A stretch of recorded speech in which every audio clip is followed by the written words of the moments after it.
Tignan nyo. May langis na yatang dumadaloy dito. Sobrang itim na oh. Sobrang itim na. Talagang kung mag-i-stay ka dito ng around 10 minutes to 15 minutes, baka hindi ka na makaakyat sa sobrang baho. O mga kababayan, magandang araw. Panibagong update po tayo dito sa may illegal na tubo kung saan bumubulwak na mas maitim yung tubig. Mas madumi ngayon kumpara kahapon at mas lalong bumaho. Nagiging gray na po yung bato. Talagang pag hindi talaga ito napasara mga kababayan, matindi ang dulot nito na magiging kamatayan ng mga marine life ng Manila Bay. I love the new Manila.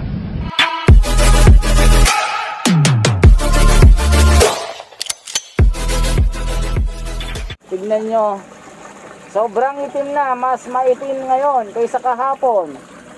O tignan nyo, nangitim na ng nangitim. Sobrang baho na ito. At iba na yung binubugang amoy. Masangsang na masangsang.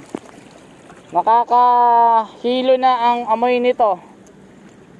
Nung nakaraan hindi pa ganito kabaho, pero ngayon sobrang baho na.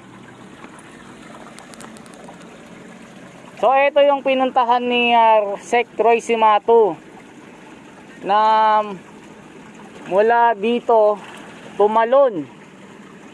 Napatalon si Sec Cimatu dito para tignan niya ng personal ito. At dito bumubuga, butas ito eh. Illegal ito. So tignan nyo dito. Ayan, ito yung pinakabutas niya. At talagang sinekreto ito, tinambakan ng mga malalaking bato. O yan. Talagang lumalakas yung kanyang paglabas ng mabahong tubig. Baho na talaga eh. Oh, sobrang baho na oh. Parang dumidikit sa balat yung baho. Oh. Naninilaw na oh. Kita ko yung mga isda dito, nangahilo na din. Hindi na kinaya yung sobrang baho ng tubig. O, tignan nyo, naninilaw siya hanggang dito. At yung bato, naging negro na din yung bato. O, tignan nyo dito, kulay itim na. Sa sobrang baho ng tubig. Siguro may lason ito. O, tignan nyo. Kaya itong baka Monday siguro, meron na tayong meron nang gagawin ng DNR dito para ipahukay ito, tapos tatapalan, tapos yung mga natagpuan na mga tubo doon, kung sino man yung mga may-ari doon, ipapasara daw, sabi ni Sec Cimatu. So binigyan ko lang kayo ng update sa mga hindi pa nakakaalam. Ito yung pinagmumulan ng mga malaking volume ng coliform. Kasi sabi ni Sec, 90 million pa yung coliform level ng Manila Bay dito sa tapat dito. Na nagtataka sila bakit sa tagal-tagal ng rehabilitation hindi mabawas-bawasan. So ito pala yun, ito yung dahilan. Ito yung sekretong lagusan ng mga nakakalasong tubig na galing dyan sa mga businesses dyan sa urban area ng buong Kamaynilaan. Yung mga negosyo dyan dito. Ayan, baka sama-sama sila dito.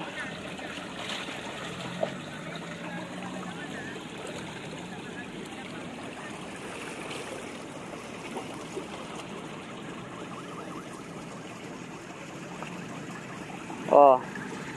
Sige mga kababayan, hindi ko na matiis yung ano dito. Bumabaho kasi lumalakas yung agos at lumalakas din yung amoy, ang baho.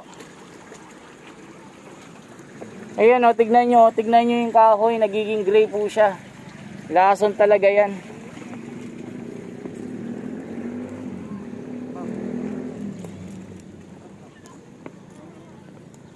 So maghahanap pa tayo kung ano pang makikita dito.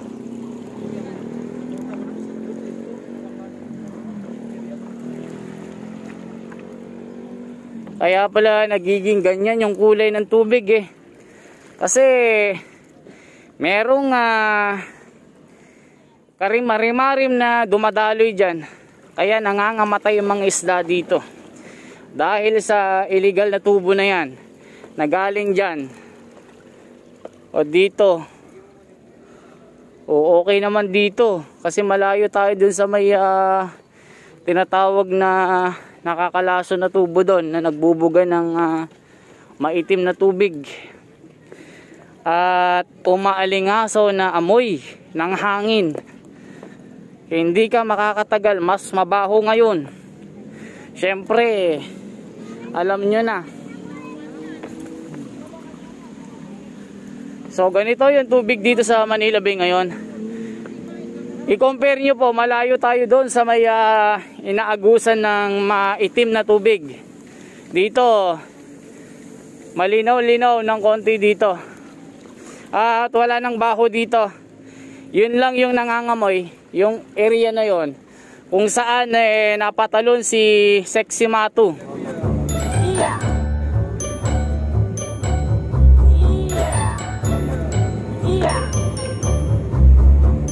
O diba ang hirap na yung iba ayaw maniwala na napatalon. In-explain ko na sa inyo ba't tumalon. Kasi sa taas ng seawall, kahit si Pangulong Duterte pag pumunta dito, tatalon talaga yan. Hindi pwedeng hindi ka tatalon. Kasi pag hindi ka tumalon, wala kang choice kundi lumipad ka. Hindi ka naman ibon. Kaya yung mga nagsasabi na clickbait yung aking mga video, nako, panoorin mo, explain ko sa iyo isa-isa. Hindi ka makaintindi. In-explain ko na sa iyo per letra, per segundo. Meron pang matematika na sinama. Hindi ka makaintindi. Kailan ka ba makakaintindi? O ayan yung update natin ngayon mga kababayan. Nandito tayo sa mga batuhan dito sa seawall. At naghahanap pa tayo ng mga kahina-hinalang mga tubo. Para tayong mga lahi ng canine dog. Na kahit sekreto ay malalaman sa amoy pa lang. O tignan nyo dito. Mahirap tumapak sa mga bato na tipak-tipak.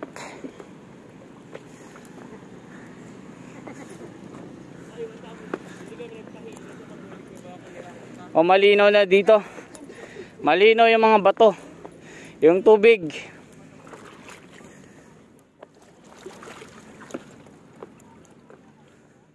Oh, diba?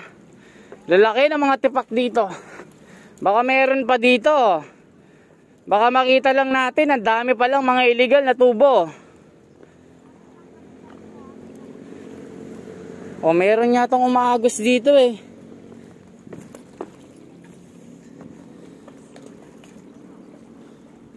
Uy, ano yun? Namimingwit. Baka merong mga tubo dito.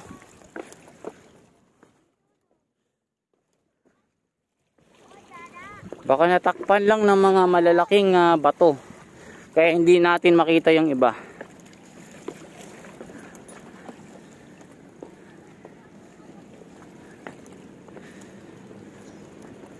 Kasi pag sinimulan na yan, babakbakan na yan, alisin yung bato, titignan kung saan po connected.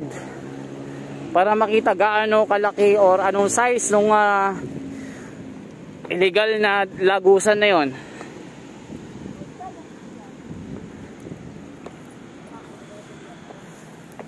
Dami ng mga tao dito mga kababayan na namamasyal. Mamaya mga 4 to 5 yan hanggang gabi, marami ng tao dito. Pero wish natin yung mga kalat nila, wag nilang iwan.